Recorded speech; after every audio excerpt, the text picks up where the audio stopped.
Okay, folks, it's your buddy Mike Messier. Just saw Thorns horror film. I don't think this is going to be playing in every theater, but it was playing here at Regal Cinema in Jacksonville. And I think I saw it advertised on Facebook because I just think that's where I saw it, basically. Doug Bradley, who we all know and love as Pinhead from the Hellraiser films. A friend of mine actually wrote two of the sequels. Carl Dupree wrote two of the Pinhead's Hellraiser sequels. But Mr. Bradley, Doug, is in this. And should you see this movie, should you not? If you're a horror aficionado, like as in you go to horror conventions, yeah, I think you can see this one. If you're not, if you're kind of just, a person who goes to mainstream films, and maybe the occasional horror film, I don't think so. I think this one you have to be kind of like a horror what's the fucking word? Connoisseur, a horror connoisseur, a horror soarer. How's that? A horror. If you could combine horror and connoisseur into one big word, horror connoisseur, horror soarer. That's what you would need to be.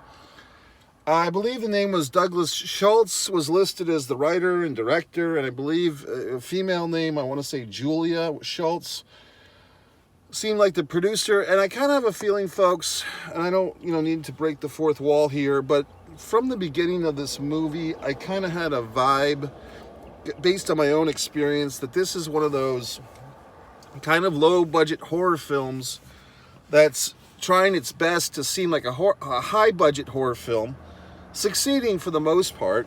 I mean, the film did look really nice. The effects were great. At times, however, and the opening shots, why do I say such a thing, Mike? Well, I kind of know for several reasons. Some of the clues, okay, Blue's clues here, that it's kind of, putting first and foremost, Doug Bradley is in this movie, so they know that that's a horror aficionado's favorite. So they kind of have him in this movie, but the scenes that he's in, basically we start off with him on a phone, like a video chat on a phone. Then we see him later in a, where do they put the priest, like a confessional thing in a church? Then we see him, spoilers by the way, then we see him later on in a television, where his image and voice is being kind of, projected to another character. So basically, every time we see Mr. Bradley here, with the exception of the confessional scene where they have the lead actor with him, it feels as if he's in a vacuum, meaning that the actual actor filming these scenes is not required to really be interacting with a whole lot of other actors. He's doing a great job with his performance. He seems like he's got his lines fully memorized, and he's got conviction, and he's very good. He's a great actor, okay? But it doesn't seem like they really... It seems like one of these low-budget horror film tricks, because I've been on some of these sets. They basically hired this guy for one day. It was probably a long day. It was probably a 10 to 12-hour day. They paid him a fair amount of money. And they put him in a nice hotel, and they fed him with respect, and he shook hands and was a gentleman. And I'm not going to say it's not hard to do that, but if you've got the cash, baby, you can get a guy like Mr. Doug Stradley, or you can get Tony Todd or Robert Englund. Like all these horror classic guys, they love to work, they love to get paid, they love to be treated well. They know that they have a fan base. They know that just even a guy like Eric Roberts, as great as he is, if you've got, you don't have to mortgage your whole house, but if you've got a chunk of change to hire one of these gentlemen to be in your film, you can hire one of these gentlemen to be in your film. And that's great. Now, once we have our kind of horror guy cemented, once as a building block to get asses in the seats like you got mine, does the movie hold up? Well, another little trick of the trade is that the movie starts off with a couple of, the fucking little ships that go in the sky. I'm drawing a blank here. I'm having a little amnesia. The little fucking, not the crane, but the fucking, God, what are those fucking things? You know, the little monster fucking thing. You put a camera in it and it flies in the air and it takes the image. It's a camera. God, it's the flying fucking camera thing that everybody has now. God, I'm just drawing a blank on the fucking name. Not crane. Oh, it's driving me up the fucking wall. You know what I'm talking about. When you have like the little helicopter, you know what I mean? And it fucking has the camera in it. So basically they have a couple of those shots at the beginning. Actually, they were really nice shots. They showed like a snowy terrain, like the priest guy is driving through this fucking snow and everything. And that was all. Now it's just driving me nuts, whatever that fucking word is, which we use it all the time now. And I can't check the goddamn phone because I'm using the goddamn phone to talk to you people. Anyway, so we see a couple of these shots, you know, high overhead. The shots look good. So whether it was Schultz or one of his associates or the cinematographer did a nice job. We get into the movie, and it's another one of these, you know, is this our universe? Is this a parallel universe just like ours? An alternate reality? There's outer space stuff going on. The church is sticking its nose in the outer space, which I thought was an interesting concept. What happens when the space world, you know, and the religious people try to get involved in that? Okay, interesting stuff. And then we kind of find out that we've got basically a singular contained horror film, which means most of the film is shot on one location, which is fine. And we have a pretty limited cast here, basically 3 principal actors for the most part. Actually 4. We have our priest guy, we have our nun lady, we have, oh God, I'm drawing all these goddamn blanks. The name of the Halloween psychiatrist, I think they use as a doctor here. Dr. Marquise or whatever the fuck. I'm drawing a blank on all these goddamn things. Maybe I've been infected by the monster. So, whatever the fuck. But basically, the doctor has been kind of possessed or infested with this creature. That's the creature you see in the picture for Thorns. He's all crazy and he's got like a fucking thorns on his face.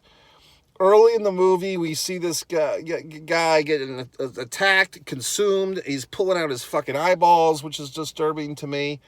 As you know, I will, anytime you shoot someone in the stomach or in the chest, I'm fine with it. Decapitation on camera is not bad. But when you start like slashing hands, like when hands get like stabbed and ankles and feet, and then I guess I have another thing. I don't like eye attacks, like when eyes, I don't like that. So I had to kind of hide, okay? But anyway, I guess, and this is going to, be at the risk of burning some bridges because I could see myself working with these fine folks, the Schultz and Associates, Douglas Schultz, and I'm assuming his wife or his sister or maybe his daughter, who knows. But I wasn't too captivated by the lead actor. I said it, mic drop. The guy playing the priest, I thought, I don't want to say he was miscast. I think he may have had issues acting with stuff that wasn't there. Basically, when you're doing one of these movies with a lot of effects, you are acting sometimes with green screen stuff. There's really nothing there for you to act off of. It's a challenge. And also, I think his character was a challenge because he's kind of a stoic character. Spoiler. It's revealed that his destiny is to be the Pale Rider of the apocalypse. So maybe that explains his devoidness of emotion. But he didn't captivate me, quite honestly. Okay? And there's also this thing, and I've known this before, but I heard this radio chat yesterday, a podcast, where if you are familiar with people, Lady Gaga or Nick Nolte or Robert De Niro, familiarity actually does not breed contempt. It breeds fondness, okay? So when people are famous for being famous, a Kardashian or whoever the fuck, even a Donald Trump, you become more fonder of these people the more you see them. So hence, maybe this fine gentleman, who I don't know who he is, this guy that played the priest, maybe he's doing fine. But I'm just, had the same performance been done by a Harrison Ford or a Robert Downey Jr., someone I'd seen a million times, maybe I'd be more forgiving. But I just didn't feel like the emotion was there. And like I said, I get it. He's playing what's supposed to be the Pale Rider, a former priest, all this good stuff. I just felt like he didn't hook me. The nun, I thought she kind of hooked me. I thought the nun did a nice job. And the Thorns creature guy did a good job. And, Doug Bradley there, former Pinhead, he was great. And I see what they did. They basically paid him for a day's work, maybe two, but I would kind of think they if they had their shit together, which I think they did. Basically, watching this film, I kept thinking, this is probably a $200,000 and low budget film in the SAG sense. At least a few years ago, was $200,000 and less. It might have raised. Inflation has raised. Maybe that's going up to $300,000 or $250,000.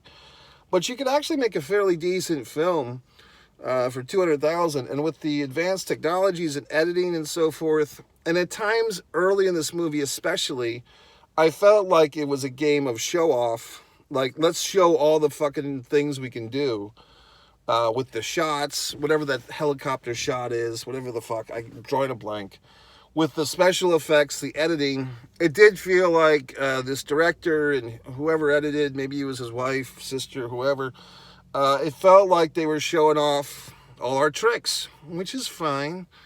However, storytelling comes first, and beyond that, casting sometimes. And no offense, I'm sure that the priest gentleman actor might be watching this. He might be getting upset. He might be praying. He might be swearing at me. But I have to be honest, okay? So there you go, folks. So like I said, should you see it? Should you not? I think if you're a horror buff, because horror people are basically like pro wrestling fans, they will see everything in the genre. So whatever I say, it doesn't really matter. You're either going to see it or you're not. And you might find this review as confirmation bias. And I give this thing like a 3-star type of deal. Funnily, see, that's the thing. Jacksonville, where I live, has a lot of cool stuff going on, but a lot of people just don't know about the stuff going on. There was not a lot of people in this theater tonight. I got in there. There was a couple, okay? I think they probably, like, just judging them, like, they got up and left at a certain point in the film, and it was one of the more brutal attacks. I think they thought they were going to go see a religious movie, and instead they're seeing a horror movie. So I think they got kind of freaked out. That's another thing with this. I kind of had the feeling, without even knowing any of these people, I'm just making up these stories, but it kind of felt like this Schultz character was probably someone that was like into horror film first, and then somehow got into Christianity a few years ago, and then he had this marvelous idea. I'm going to use my knowledge of horror to create a religious film that's going to teach people stuff. And then he did, okay? So it's all a warning. It's all a metaphor. Very good. What else? I don't know if horror and Christian advocacy or warnings of mankind's failure, it comes off, it's fine, but it does come off heavy-handed. And at least for me, I didn't sit there and say, oh my God, now life makes sense and I'm going to go out and be a better person. It's like, okay, that's the movie. A friend of mine told me how the Insane Clown Posse had like this whole gimmick for years and years about what they're who was the great Malenko and who this, that, and the other. And then the big surprise, like their 8th or 9th album is, it's been God all along. And, like the fucking Insane Clown Posse fans were like, what the fuck? So, that's kind of where we're at with this. What else? Like I said, it's a good movie. It's not a great movie. I think, and it's kind of a weird kind of half compliment, half insult, I guess, but not supposed to be. I'm just saying, I had the feeling, based on what I saw in this movie, it felt like a low-budget movie that was looking like a really well made, like they did a good job of making the production values all they could get type of thing. There was one little moment that I think I saw where there's like a hallway and there's like air coming through the hallway and all these like things on the side of the hallway are kind of fluttering. Like, I don't know if they're index cards or postcards on the side of the walls. And then they shot to the reverse angle and they were all just sitting there, not fluttering. And then they go back and they were fluttering. So I don't know if that was a mistake or whatever. But like I said, I mean, the movie is good. But I try to give these reviews as if, you know, I'm getting more critical, first of all. But I'm trying to give these reviews like, what did I enjoy? And then what would other people enjoy? And I would have to say that I think that this one is strictly for the horror, like the hardcore horror connoisseurs, not even like the people that'll go see, you know, Exorcist 5 or whatever the fuck, or A Quiet Place 2. You have to have like one step beyond. You have to have been going to conventions and you have to know all these kind of actors and so forth. That's my thoughts. MikeMessier.com. You can always go to One Man and a Camera Films and watch Disregard the Vampire, Mike Messier documentary, Many Keys, The Heartbreak Monologue. You can see my efforts in horror, and you can judge me, and you can ridicule my films, okay? So that's it, or you can enjoy them. So that's it. That's my thoughts. Nice efforts, people, Schultzes, and I'm sure you'll be making more films, and I'm sure I'll be seeing them, so good job.